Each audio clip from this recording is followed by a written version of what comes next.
जय हिंद दोस्तों, मैं हूं आशीष और आप सबको इंडिया में जान पर स्वागत है। दोस्तों, आप सब जानते हैं इजराइल हमेशा दुनिया में खबर बना रहता है क्योंकि इजराइल चारों तरफों से दुश्मन देशों से घिरा हुआ है।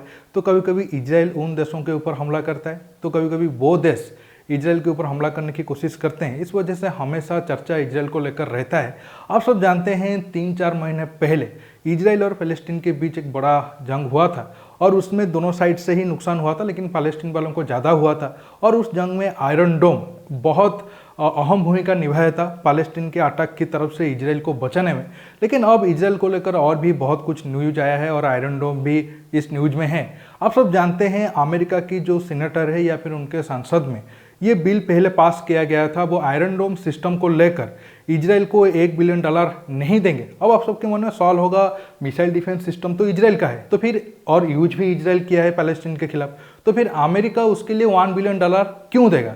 देखिए दोस्तों, इजराइल और अमेरिका के बीच एक मिलिट्री डील हुआ है या फिर एक डील हुआ है जिसके तहत 2017 से 2028 तक अमेरिका को इजराइल को तकरीबन $40 बिलियन मिलिट्री एड देना है। आज मैं आपको बताऊंगा ये डील ऐसा अमेरिका इजराइल के साथ क्यों किया।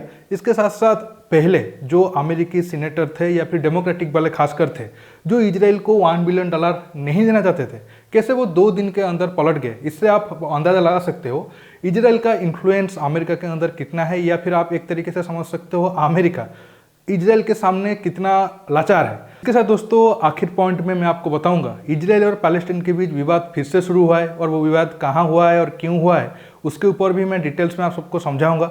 जानने के लिए आप आखिर तक ये वीडियो को देखते रहिए और ज़्यादा से ज़्यादा लाइक शेयर करना बिल्कुल मत भूलिए। दोस्तों, आप सब जानते हैं Iron Dome missile defence system दुनिया का आप ऐसा समझ सकते हो एक लौता मिसाइल डिफेंस सिस्टम है जो बहुत ज़्यादा बैटल टेस्टेड है।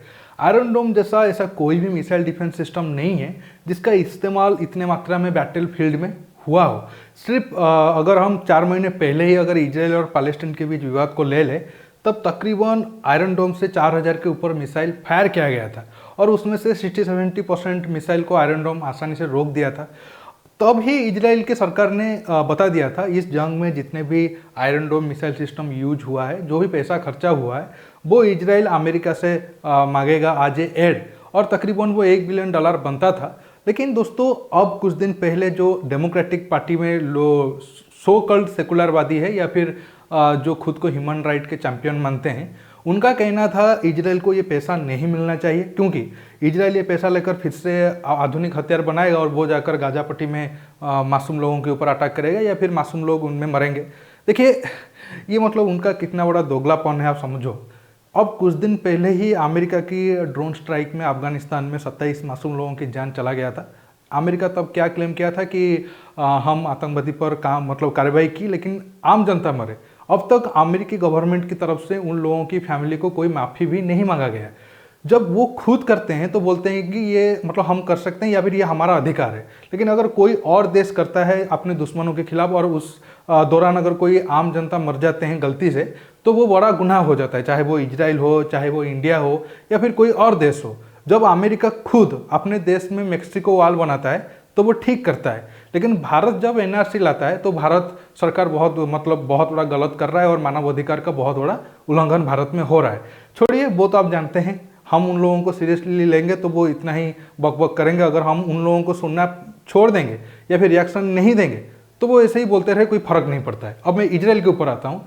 देखिए जैसे मैंने आपको शुरू में बताया था 2017 से 2028 तक अमेरिका इजराइल को तकरीबन $40 बिलियन मिलिट्री एड देगा। अगर आप अमेरिका की हिस्ट्री को देखोगे, इजराइल शायद एक लौता ऐसा देश है जिसको अमेरिका की तरफ से हर साल या फिर पिछले 60-70 साल में इतना ज़्यादा एड मिला है। हालांकि अमेरिका तो क्लेम करता है वो अफगानिस्तान में बहुत ज़्यादा मिलिट्री एड दिया है अफगानिस्तान को, लेकिन वो पैसा कभी भी ग्राउंड में नहीं आता है। लेकिन इजराइल को जो एड दिया गया, इजराइल उसको बहुत अच्छे तरीके से इस्तेमाल किया और खुद को जो अरब वर्ल्ड में है, एक छोटा सा देश होने के बावजूद या फिर पॉपुलेशन 50-60 लाख होने के बावजूद खुद को बहुत ज़्यादा वो मजबूत कर पाया है। और एक रिपोर्ट है कि जब से इजराइल बना है 1948 से अब तक अमेरिका की तरफ से तकरीबन $150 बिलियन मिलिट्री एड दिया गया है। अगर पिछले आप 30 साल लोगे तो तकरीबन 70 से 80 बिलियन डॉलर, पिछले 1999 से अगर 2028 तक हम ले वो पीरियड को, तो वो तकरीबन $90 बिलियन अमेरिका देगा। अब तक 70 के करीब दे चुका है और आगे आने वाले टाइम में और 20-25 बिलियन डॉलर वो देगा।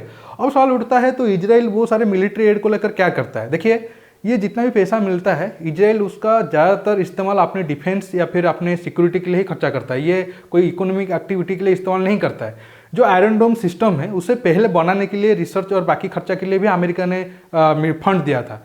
तो इस तरह का जितने भी मिसाइल डिफेंस सिस्टम इजराइल बनाता है, वो बाराकेट हो गया, डेविड स्लिंग्स हो गया, बहुत सारे है, स्पाइडर हो गया, जितने भी आप देखते हो छोटे से लेकर बड़े साइज तक जितने भी मिसाइल डिफेंस सिस्टम है या फिर बाकी हथियार है, सब कुछ अमेरिका के पैसों से ही इजराइल बनाता है। या फिर आप देखो, अगर इजराइल F-35 खरीद रहा है, वो भी अमेरिका का एड आता है और उसे वो पे करके खरीदते हैं। या फिर F-15 F-16 जो पहले खरीदता था, वो सारे कुछ अमेरिका के पैसों से ही इजराइल खरीदा था। इसी वजह से इजराइल आज बहुत ज़्यादा सुरक्षित है। तो फिर वो सवाल उठता है, अब जो बाइडेन गवर्नमेंट के अंदर से इजराइल के ऊपर इतना विरोध क्यों हो रहा है या फिर उनको मिलिट्री एड देने के लिए क्यों ये लोग मना कर रहे हैं? जबकि ये जो डील हुआ था पिछली बार 10 साल के लिए, वो तो खुद ही जब बाइडेन वाइस प्रेसिडेंट थे तब हुआ था। देखिए, इजराइल अमेरिका को अमेरिका इजराइल को सपोर्ट करने के पीछे बहुत सारे वजह है। क्योंकि अमेरिका के अंदर, गवर्नमेंट के अंदर या फिर उनके सिस्टम के अंदर इजराइल, या फिर आप यहूदी लोग समझो, बार बार यहूदी नहीं कहूँगा, ये इजराइल कहूँगा तो आप समझ जाओ मैं यहूदी लोग ही कहना चाह रहा हूँ, तो उनका इन्फ्लुएंस बहुत ज़्यादा है। इसी वजह से अमेरिकी संसद जो डिसीजन लिया था कि हम इजराइल को फंड नहीं देंगे, 2 दिन नहीं लगा वो उसको वापस करने में, और 420 लोग सपोर्ट में आए, सिर्फ 9 लोग ही खिलाफ थे कि इजराइल को हम फंड नहीं देंगे। इससे आप समझ सकते हो इजराइल के पावर कितना है। देखिए, जब इजराइल शुरू में बना तब अमेरिका या फिर ब्रिटेन, उनको लगता था कि इस एरिया में इजराइल हमारा सबसे बड़ा एलाय हो सकता था या फिर हो सकता है। इसी वजह से काफ़ी उनका कोशिश था कि इजराइल को इस एरिया में स्ट्रॉन्ग किया जाए। तो शुरू में बहुत सारा फंड इजराइल को उन्होंने दिए। इसके साथ साथ अगर आप पिछले हिस्ट्री में जाओगे 1500-2000 साल तक, यहूदी लोगों के ऊपर जो यूरोप में है वो काफ़ी अत्याचार हुआ। बाकी इस्लाम कंट्री में जितना उनके ऊपर अत्याचार नहीं हुआ, इस्लाम कंट्री तो इजराइल जब से बना बाद में उनके दुश्मन बने, नहीं तो पहले यूरोपियन कंट्री में उनके ऊपर बहुत ज़्यादा अत्याचार हुआ था। इसी वजह से उनके मन में, आप कह सकते हो एक तरीके से पश्चाताप था कि बहुत अत्याचार हुआ, तो उन लोगों को कैसे ये लोग खुश रहे, तो उनको अच्छा पैसा दो और उनको स्ट्रॉन्ग करो। इसके साथ साथ और एक बड़ा थ्योरी है, इनको बहुत सारे लोग अपने हिसाब से उसे देखते हैं। मैं ज़्यादा कंट्रोवर्सी में नहीं जाता हूँ, सिंपल लैंग्वेज से आपको बता देता हूँ, आप जो भी समझना चाहो आप समझ सकते हो। देखिए, इजराइल, अमेरिका के अंदर जितने बड़े बड़े बिजनेस है, चाहे वो फाइनेंस रिलेटेड हो, बैंकिंग रिलेटेड हो, या फिर ऑयल रिलेटेड हो, या फिर उनकी मीडिया में भी बहुत सारे इजराइल ओरिजिन के लोग हैं या फिर उनके ओनर इजराइल ओरिजिन के लोग हैं। और वो 200-300 साल से अमेरिका में है, या फिर जब से व्हाइट लोग आना शुरू हो गया था तब से वो लोग हैं। इसी वजह से वो अमेरिका में तो रह रहे हैं, पैसा तो कमा रहे हैं, लेकिन उनका सॉफ्ट कॉर्नर दिल में इजराइल के प्रति है, और इसलिए वो इन्फ्लुएंस करके अमेरिका के अंदर ऐसे पॉलिसी बनाते हैं ताकि वो इजराइल को ज़्यादा फायदा हो। और इसी वजह से ही, जैसे मैंने आपको कहा, 2 दिन में वो गवर्नमेंट की मतलब जो डिसीजन पहले था उसे चेंज कर दिए। अगर आप पिछले गवर्नमेंट के तरफ जाओगे, ट्रम्प की तरफ जाओगे, तो उनके दामाद इजराइल ओरिजिन के थे। अगर आप प्रेजेंट गवर्नमेंट को देखोगे, अगर मैं इजराइल ओरिजिन का कोई या फिर इजराइल कनेक्शन का अगर कोई बड़ा आदमी अभी गवर्नमेंट की पोस्ट में है अमेरिका में, तो वो है खुद कमला हैरिस, क्योंकि उनके हस्बैंड इजराइल से है। इसी वजह से अमेरिका इजराइल के बीच मतलब काफ़ी सपोर्ट है या फिर काफ़ी दोस्ती है। फिर भी अमेरिका के अंदर ऐसे ग्रुप है जो उनके चर्च वाले आप कह सकते हो, वो इजराइल को लेकर ज़्यादा पसंद नहीं करते हैं। इसी वजह से बीच बीच में इन दोनों देशों के बीच छोटा मोटा लड़ाई भी चलता रहता है, मतलब साइमल्टेनियसली। छोड़िए, वो एक अलग टॉपिक हो जाता है, उस पर ज़्यादा नहीं जाता हूँ। अब आता हूँ फिर से कैसे इजराइल और पैलेस्टीन के बीच विवाद शुरू हो गया है, और 5 महीने पहले जो विवाद शांत हो गया था वो फिर से कैसे अचानक बढ़ गया है। दोस्तों, आप जानते हो इजराइल हमेशा ऐसा रूल बनाता है ताकि दुश्मन कुछ करने से पहले ही आप जाकर उसे ख़त्म कर दो। अब तो जो नफ्ताली बेनेट है वो तो बहुत ज़्यादा स्ट्रॉन्ग किस्म के आदमी है, अगर हम बेंजामिन नेतन्याहू से कंपेयर करें तो कुछ दिन पहले इजराइल की सेना को ये ऑर्डर मिला, हमास में जो गाजा स्ट्रिप में हमास के जो ठिकाने हैं उन पर अटैक करो, ताकि वो कुछ फैक्ट्री थे वहाँ पर रॉकेट और कुछ हथियार वगैरह बन रहे थे जो आगे जाकर इजराइल के ऊपर इस्तेमाल होना था।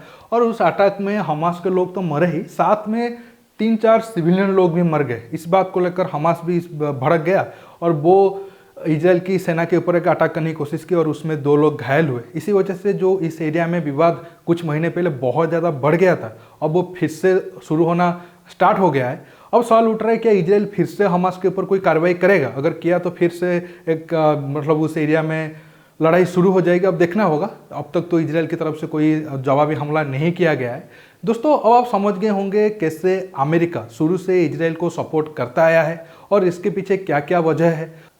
दोस्तों आज की वीडियो में बस इतना ही। आपको ये वीडियो कैसा लगा नीचे कमेंट बॉक्स में कमेंट करके बताइए और ये वीडियो को ज़्यादा से ज़्यादा लाइक शेयर करने के साथ साथ आप मेरे चैनल को सब्सक्राइब करिए और सब्सक्राइब बटन के पास जो बेल आइकन है उसे प्रेस करिए ताकि आगे आप मेरे आने वाले वीडियो को मिस ना कर सके।